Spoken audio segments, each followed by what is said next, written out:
이번에 여러분들과 함께 다룰 주제는 바로 이 종말에 대한 부분입니다. 이 종말의 문제는 예부터 지금까지 수많은 주제 중에 하나였습니다. 수많은 영화로, 수많은 책으로, 또 수많은 논란으로 빚어왔는데요.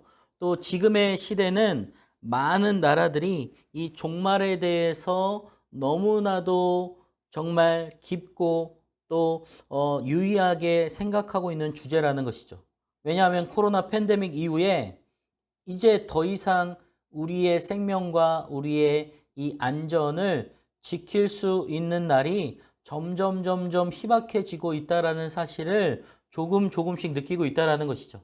그래서 우리가 이것을 이겨내기 위한 자구책으로 환경을 보존하고 또 어떻게든 우리가 정말 이 종말의 시대를 맞지 않기 위해서 애를 쓰는지 고민하는 주제 중에 하나라는 것입니다. 과거 1992년 10월 28일에 자신들이 하늘로 들림받는다라는 휴거를 주장한 단체가 있었습니다. 한국의 주요 방송사들은 그들의 광신적인 집회 현상을 생방송으로 보도했고요. 그날 24시 아무런 일도 일어나지 않았습니다. 신도들은 말없이 뿔뿔이 흩어지기 시작합니다. 이 단체는 바로 다미선교회로 당시 사회를 한동안 시끌벅적하게 했습니다. 다미선교회 교주 이장림 씨는 자신들이 공중에 재림하시는 예수님을 영접했다라고 합니다. 자신들이 공중에 있는 동안 이 땅에서는 7년 동안 대환란이 일어난다라고 말합니다. 이 기간 동안 성경에 기록된 적그리스도가 유럽 공동체의 통합 대통령으로 나타나는데 그로 인해 전 세계 인구 중 50여 명이 사망한다라고 주장했던 것이 바로 이 다미선교회의 지도자였습니다. 이 이장림 씨는 헌금을 내고 영생을 받아야만 휴거할 수 있다고 신도들을 거짓 미혹합니다. 신도들은 재산을 다 팔아 처분해서 다미선교회에 바쳤습니다. 그때 액수가 10억이 넘었습니다. 이장림 씨는 자신은 1992년 10월 28일 휴거를 확신한다라고 주장합니다. 그러나 이 씨가 1993년 5월 22일에 만기되는 환매채를 사들인 사실이 들통나기 시작합니다. 당시 서울지방검찰청은 이장림 씨를 사기 및 외환관리법 위반으로 구속합니다. 이장림 씨는 징역 1년을 선고받고 출소 후에 모답게 살겠다며 이름을 이답게로 개명합니다. 이처럼 종말의 날짜를 정한 사실을 시한부 종말론이라고 말합니다. 한국 사회에서 가장 대표적으로 시한부 종말론을 설파하는 집단은 하나님의 교회입니다. 이곳은 안산홍, 사망을 하나님으로 믿고 장길자를 어머니의 하나님으로 믿는 하나님의 교회 세계복음선교협회 하나님의 교회입니다. 이 하나님의 교회는 1988년부터 2012년 사이 여러 차례 종말이 온다고 주장합니다. 또한 핵전쟁으로 지구가 멸망한다며 신도들에게 공포심을 심어줍니다. 동시에 하나님의 교회 건물 안으로 들어오면 안전하다고 가르쳐서 신도들로 하여금 많은 건축 헌금을 유도해 재산을 갈취합니다.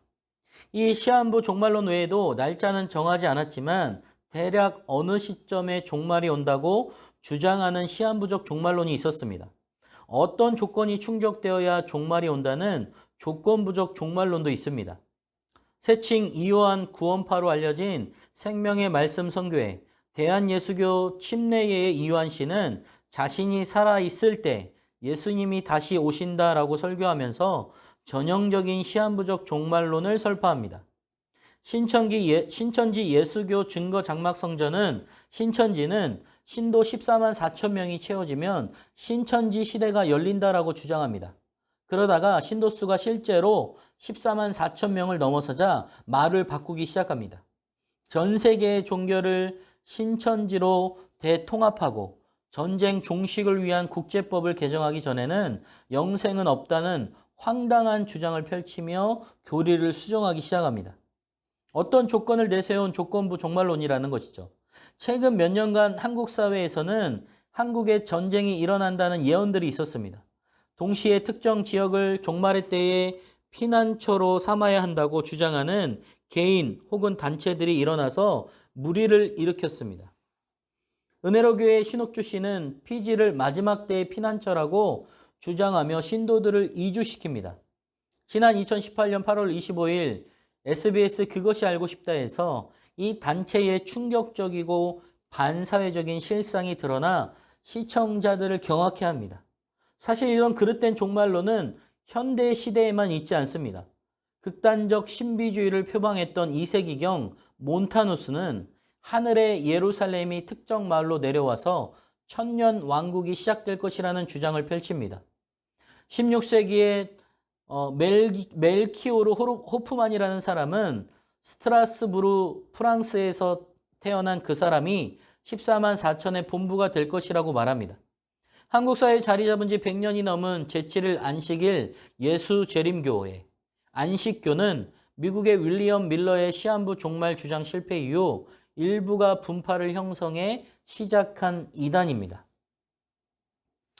앞서서 말씀한 종말론 이단들은 역사 속에서 나타난 다양한 종말론 이단의 극히 일부에 불과합니다. 왜 사람들은 종말론 이단을 형성하거나 거기에 매료될 수밖에 없을까요? 먼저 종말에 대한 오해가 있기 때문입니다. 종말이라고 하면 마지막 때를 떠올리고 종말론 하면 마지막 때에 일어날 일들을 다루는 학문이라고 생각합니다. 사실 문자적으로는 맞는 말이지만 무작정 그것이 맞다라고 하기에는 어려운 부분이라는 것이죠. 종말하면 떠오르는 성경 본문이 요한계시록은 특정한 시기에 일어날 특정한 사건을 기록한 내용이 아니기 때문입니다. 종말에 대한 오해는 마지막이라는 문자에 대한 집착과 예수님께서 재림할 시점에 일어날 특정한 일을 찾아야 한다는 그 초점에서부터 시작됩니다. 미지의 영역인 종말의 때를 성경이 다양한 상징과 비유로 감춰 놓았기 때문에 그것을 찾아야 한다고 생각하는 사람들이 많다라는 것이죠.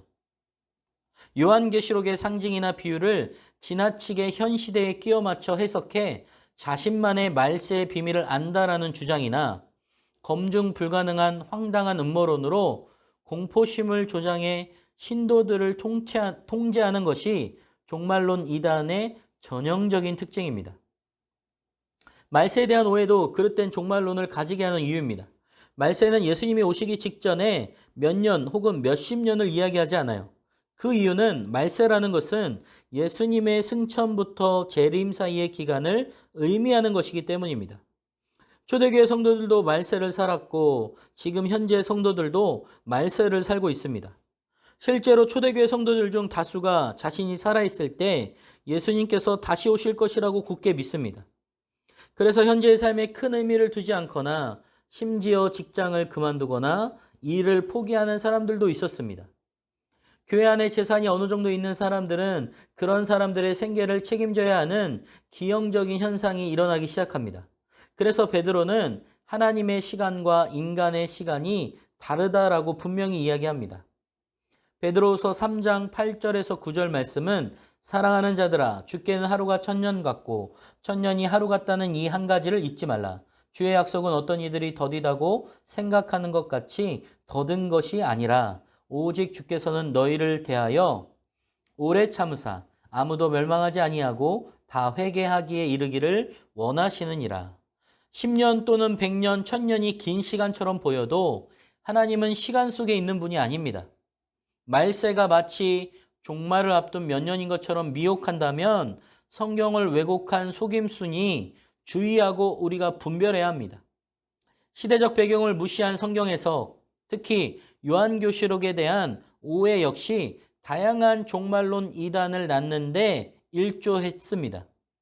요한계시록은 계시록 2장 3장에 기록된 7교회에 사도 요한이 보낸 회람서신, 즉 돌려서 읽은 편지라는 것이죠. 당시 편지를 수신하던 교회가 있는 지역에는 오늘날로 치면 우체국이라는 곳이 있었습니다. 상식적으로 편지를 상대방이 이해하지 못하게 쓰는 경우가 있을까요? 당연히 없다라는 것이죠. 요한계시록에 기록된 다양한 비유나 상징은 당시 수신자들이 충분히 이해할 수 있는 내용이었습니다. 그런데 오늘날 종말론 이단들은 요한계시록이 마치 자신들만 이해할 수 있는 것이라고 주장합니다. 그런 오해 속에서 계시록에 나오는 666을 베리칩, 인체에 삽입하는 칩이라고 말하는 둥, 7머리 10뿔이 유럽연합이라고 말하는 둥 엉뚱한 해석이 계속 나옵니다. 리처드 보캄은 저서 요한계시록 신학에서 요한계시록에 대한 오해들, 특히 그 책의 많은 부분이 1세기 독자들에게 전달된 것이 아니며 그리고 그것들이 다만 후기 세대들만이 이해할 수 있는 것이라고 추정하는 오해들은 요한계시록이 하나의 서신이라는 사실을 무시하는 데서 비롯된다라고 놓치지 말아야 할 중요한 지적을 하게 됩니다. 예수님은 자신이 재림하시어 이루어지는 종말의 때를 아무도 모른다라고 말씀하십니다. 마태복음 24장 36절 말씀은 그러나 그날과 그때는 아무도 모르나니 하늘의 천사들도 또 아들도 모르고 오직 아버지만 아시니라. 특정 일자 혹은 어느 시점을 종말의 때라고 주장하는 것은 예수님의 가르침을 정면으로 배척하는 행위라는 사실을 우리는 잊어서는 안 됩니다. 우리가 고민해야 할 것은 종말의 때가 아니라 종말을 바라는 태도라는 것이죠. 성경에는 종말의 때가 도적같이 임한다라고 기록합니다.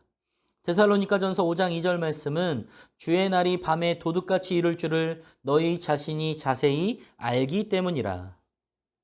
그러나 주의 날이 도둑같이 오리니 그날에는 하늘이 큰 소리로 떠나가고 물질이 뜨거운 불에 풀어지고 땅과 그 중에 있는 모든 일이 드러나리로다.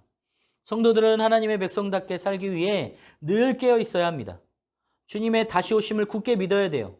동시에 풀은 마르고 꽃은 시드나 우리 하나님의 말씀은 영원히 서리라 하라는 이 이사야 40장 8절 말씀을 마음에 새기는 종말론적 신앙을 가져야 합니다. 현재 한국교회와 사회는 종말론 이단의 득세로 몸살을 앓고 있습니다. 이러한 현상이 일어나는 가장 큰 이유는 교회가 요한계시록과 성경적 종말론을 체계적으로 가르치지 않는 데 있다라고 볼 수 있습니다. 요한계시록이 정경에 포함된 하나님의 말씀인데도 다른 성경에 비해 읽는 횟수가 현저하게 적다는 데에 대부분 동의한다라는 것이죠. 소아시아 7교회는 전하는 메시지인 요한계시록 2장, 3장 이후의 본문으로 설교를 들어본 적이 없다는 성도들의 하소연을 심심찮게 듣곤 합니다. 종말은 하나님의 계획이 성취되는 소망인데도 불구하고 요한계시록을 대하는 대부분의 성도가 공포를 느낀다라고 말합니다. 이단들이 이런 틈을 놓칠 리 없기 때문에 그릇된 종말론이 성행하는 것입니다. 성도들 스스로가 성경이 말하는 말세, 종말에 대해 바르게 이해하기 위해서 노력해야 된다라는 것이죠. 교회는 성도들이 바른 종말론을 정립할 수 있도록 체계적인 교육을 해야 합니다.